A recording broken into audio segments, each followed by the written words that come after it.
দক্ষিণ আফ্রিকাকে তাদের মাটিতে প্রথমবারের মতো হোয়াইট ওয়াশ করেছে পাকিস্তান। সিরিজের তৃতীয় ওয়ানডে ছিল দক্ষিণ আফ্রিকার জন্য নিয়ম রক্ষার ম্যাচ, কারণ আগে সিরিজ নিশ্চিত করেছিল পাকিস্তান।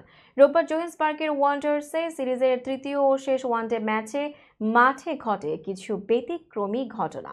খেলা চলাকালে স্টেডিয়ামের ভেতরে এক তরুণী সন্তানের জন্ম দেন। স্বামীর সঙ্গে খেলা দেখতে আসা ওই তরুণীর প্রসব যন্ত্রণা শুরু হলে তাকে স্টেডিয়ামের হাসপাতালের দিকে নিয়ে যাওয়া হয়।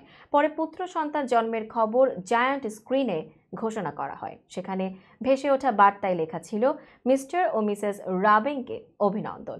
দর্শকরা করতালি দিয়ে এই ঘটনাকে উদযাপন করে। এছাড়াও ম্যাচের মাঝে আরও একটি সুন্দর মুহূর্ত সৃষ্টি হয়, যখন এক তরুণ তার প্রেমিকাকে হাঁটু গেড়ে বিয়ের প্রস্তাব দেন। সঙ্গে উপস্থিত কয়েকজন গান গেয়ে এই প্রস্তাবকে বিশেষ করে তোলেন।